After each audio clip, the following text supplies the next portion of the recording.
It's always been amazing to me that somebody can live an incredibly evil life and be involved in some amazingly sinister things, and their friends and loved ones, when they pass away, have no problem preaching them into heaven and painting them out to be some kind of a saint when everybody knows that person wasn't. If you guys enjoyed this video, subscribe to the channel, hit the bell notification icon, give it a thumbs up, and share it with everybody you know. To his very last days, Dad's life was instructive. As he aged, he taught us how to grow with dignity, humor, and kindness.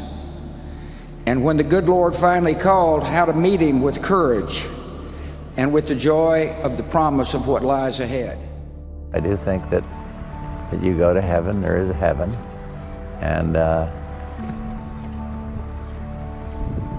don't fear it, though. When I was a little guy, I'd fear death. I'd worried about it, be scared. Not anymore. You see them stop people in the streets, and the guy's got $400 in his pocket. They don't press any charges. They didn't even have any reasonable suspicion to stop the person and search him. And what do? They take their money. And America's watching this. And the stupid idiots, yes, you stupid idiots, you sit there and watch it, not realizing that when you take away that man's freedom, you've also taken away your own. You see, because they can do the same thing to you. Just because you talk a way that they don't like you talking, or because you wear red shoes and they don't like red shoes, they can do the same thing to you. This is crack cocaine. And the drug problem, bigger than ever. This is cocaine crack.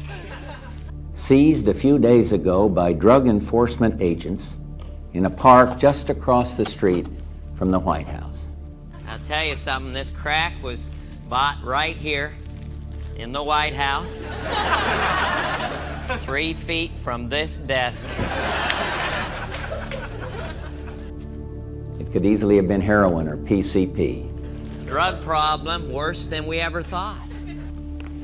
It's as innocent looking as candy. Marijuana being grown in the rose garden. Millie, the bush dog, bringing in crack pipe from the south lawn. But it's turning our cities into battle zones. It's bad. And it's murdering our children. Had to close down an ecstasy factory in the Lincoln bedroom. Let there be no mistake. This stuff is poison. We're gonna whip it with a 3-pronged attack. First prong, education. Some used to call drugs harmless recreation. They're not. Drugs are a real and terribly dangerous threat to our neighborhoods, our friends, and our families. Tell our kids that it's bad. Second prong, interdiction, self-explanatory. No one among us is out of harm's way. When 4-year-olds play in playgrounds strewn with discarded hypodermic needles and crack vials, it breaks my heart. Third prong, a secret prong. Not gonna reveal it now, wouldn't be prudent at this juncture. When cocaine, one of the most deadly and addictive illegal drugs, is available to school kids, it's an outrage. Now allow me to say a personal word to the Medellin cartel. You know, this week you threatened to kidnap members of my family. Well, let me see you try. And when hundreds of thousands of babies are born each year to mothers who use drugs, premature babies, born desperately sick. My kids, Jeb, packing heat. And even the most defenseless among us are at risk. My son Neil knows 30 ways to kill a man, and all of them work. These are the tragedies behind the statistics, but the numbers also have quite a story to tell. Jeb can make an incision under the chin with his bare hand, pull the face up over the skull laid bare. Drug use is wrong and dangerous. He can thrust his hand through a man's chest cavity, pull out the heart while it's still beating, show it to the victim, still enough blood in the victim's brain to see it. And finally, we recognize our last recipient. Show it to him before the body collapses to the floor. Seen it many times. Not simply for the years he spent as our 41st president. We honor George Herbert Walker Bush for service to America that spanned nearly 70 years. From a decorated Navy pilot who nearly gave his life in World War II to U.S. Ambassador to the United Nations. What the hell did you just say? U.S. Ambassador to the United Nations. From CIA Director to U.S. Envoy to China, to the Vice Presidency.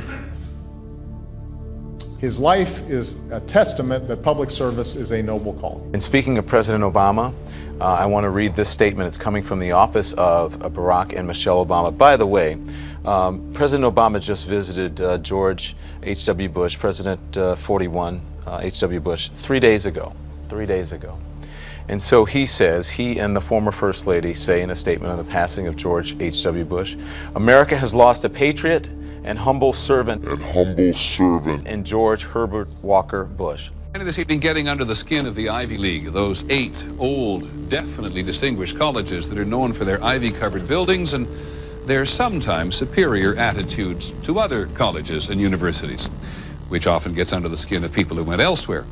Yale University is 300 years old this year, and were you to visit its campus, you would see that it still has exotic clubhouses, which look like tombs where Yale's legendary secret societies meet. Their prestige and importance have largely evaporated, but the rituals are still a secret. And so when we heard that some enterprising characters had managed to spy on the famous Skull and Bones Society, well, we couldn't resist. Here's ABC's Dan Harris. The videotape provides a grainy glimpse into what appear to be the initiation rituals of a secret society that's been around since 1832, whose members have gone on to be leaders of Wall Street and the White House, the Senate and the Supreme Court. They're sort of trying to scare the initiates, make them, disorient them, frighten them. New York Observer investigative reporter Ron Rosenbaum accompanied a team of Yale students who shot these pictures 9 days ago. Rosenbaum's curiosity about Skull and Bones was permanently piqued when, as a classmate of George W. Bush, he lived right next to the Tomb, the group's heavily fortified home. From their perch, Rosenbaum and his cohorts taped the Tomb's courtyard. What they captured, they say, was initiates, known as neophytes, being forced to kiss a skull, then members performing a mock killing. It may look like your average fraternity nonsense, but Rosenbaum says it's not. Even though it may seem silly to us, it seems to mean something to them, and you can't argue with the success of Skull and Bones. True. Famous alums include senators John Kerry and John Chafee, to name 2, cabinet secretaries such as Averell Harriman, and 3 presidents, William Taft, George Bush, and humble servant, and George W. Bush, who's been reluctant to talk about Skull and Bones. Does it still exist? The thing is so secret, I'm not even sure it still exists. In recent years, by many accounts, the on-campus influence and allure of Skull and Bones has waned dramatically, and there is no proof that the rituals recently caught on videotape are the same ones performed by the current president. Still, Rosenbaum says the tape is a valuable artifact, an extremely rare view into the secret society that groomed the American ruling class for generations. Dan Harris, ABC News, New York. That's our report on World News Tonight. Don't forget Nightline. I will keep America moving forward, always forward, for a better America, for an endless, enduring dream and 1,000 points of light. This is my mission, and I will complete it. And if Washington doesn't have enough to talk about these days, the Washington Times reported today that unidentified White House aides in the Carter, Reagan, and Bush administrations now are being investigated for using the services of a call boy ring. The paper reports that 2 of the male prostitutes were given a late-night tour of the White House last year. The White House press secretary, Marlin Fitzwater, said he knew nothing of this investigation. NBC's Lisa Myers reports her sources in the U.S. Attorney's Office say the investigation is not focusing on prostitution, but on fraud involving the use of credit cards to pay for the callboy services. Speaking of drugs, and as we're talking about basically the Illuminati, I'm going to mention one of the programs that's being used by a clandestine group of U.S. government operatives, primarily the CIA. It's called the Black Rose. And it has for many years run illegal drugs and arm operations both Southeast Asia via the Golden Triangle and the Middle East via the Golden Crescent, founded by the British socialist-based Russell Trust drug cartel. The Black Rose current chairman and co-founder is an individual known as the White Rose, or GHWB, also known as, better known as George Bush. Indeed, it was Bush who, as top member of the Skull and Bone Society, developed the heroin ring, which serviced as ambassador along with his CIA activities. The Black Rose also ran cocaine through Panama from Colombia to the offshore oil rigs in the Gulf of Mexico, owned by the Bush family, the Zapata Oil Company. While our hearts are heavy today, they are also filled with gratitude, not merely for the years he spent as our 41st president, but for the more than 70 years he spent in devoted service to the country he loved. Bush is one of the most heinous criminals that's ever walked on the face of the earth.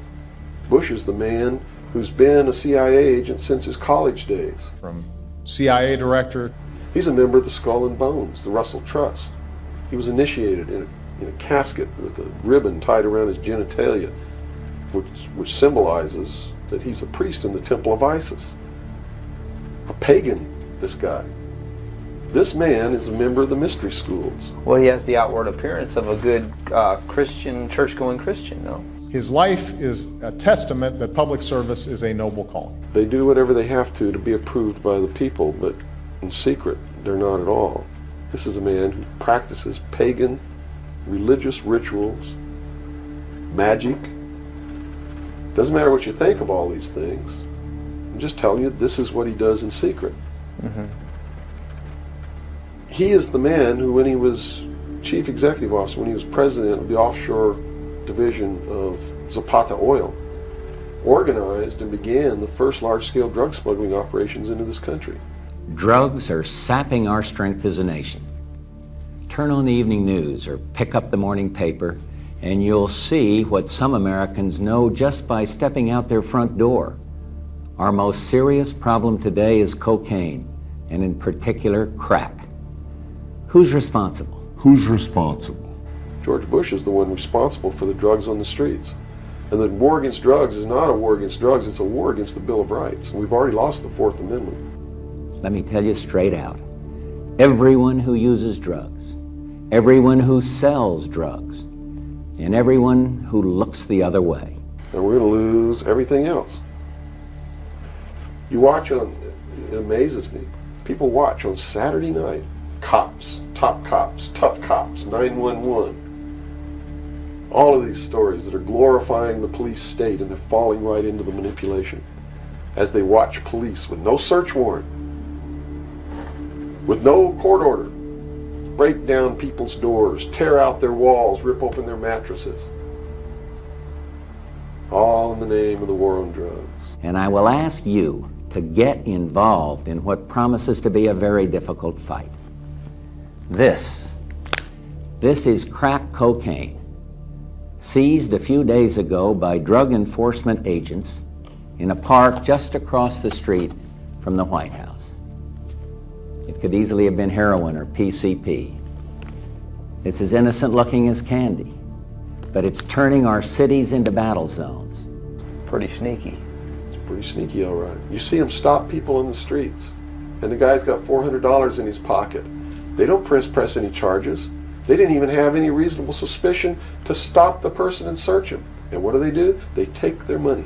To his very last days, Dad's life was instructive. As he aged, he taught us how to grow with dignity, humor, and kindness.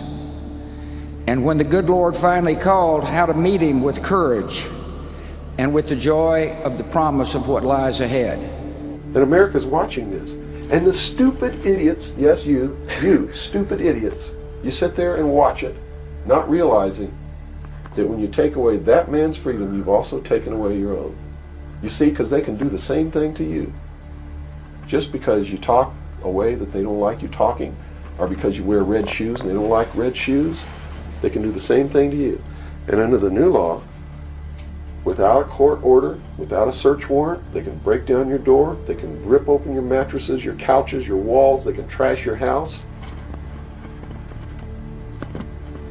All in the name of the war on drugs. And let's say they don't like the color of your shoes. All they have to do is drop a little pouch of cocaine in your living room, behind your couch, and find it and say, aha, you're a drug dealer.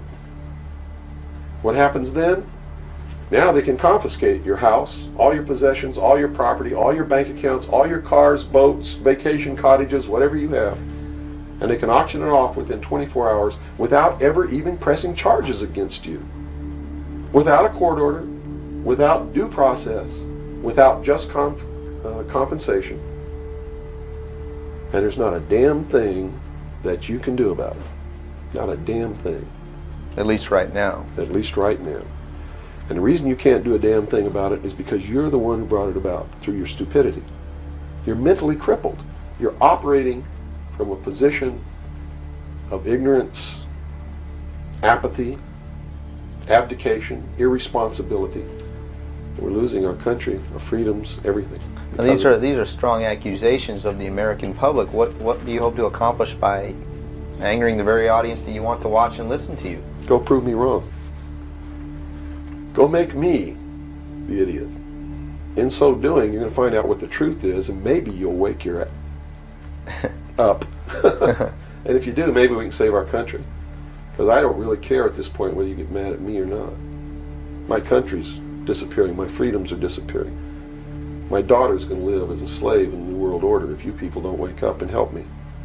So, if I had a 2x4, literally, I would smack you upside the head with it. I don't care if you get mad at me. It's beyond that state. You know, I'm willing to put my life on the line. Why would I care if you get mad at me? Mm-hmm. You know? People say, well, don't you feel threatened? Don't you feel like your life is in danger? Are you kidding? You're the people who sent your sons and daughters to fight an illegal, immoral, unjustified war in the Middle East? And that didn't bother you a bit, that they might have got killed over there, and you're worried that I might get hurt or killed? Right here, really defending my country? Really fighting in defense of the Constitution? I do think that you go to heaven, there is a heaven, and I don't fear it, though. When I was a little guy, I'd fear death. I'd worried about it, be scared. Not anymore. Guys, thanks for watching. I create at least one new video every day. If you get something out of this content and you want to be alerted when I upload new material, subscribe to High Impact Vlogs, hit the bell notification icon, give it a thumbs up, and share it with everybody you know. Because the specter of censorship and termination looms over channels like mine, be sure to subscribe to my free private email list through my website, highimpactflix.com. And if you think it's worth helping the cause of truth here on this channel, you can support my work on Patreon or PayPal, or you can grab a hard-hitting shirt from the most politically incorrect shirt store on the planet. There are over 100 kick-ass designs, and I'm adding new ones every week. All these links are in the description and in the pinned comment. Remember, don't just believe anything and keep questioning everything. I'll see you guys in the next heavily censored video.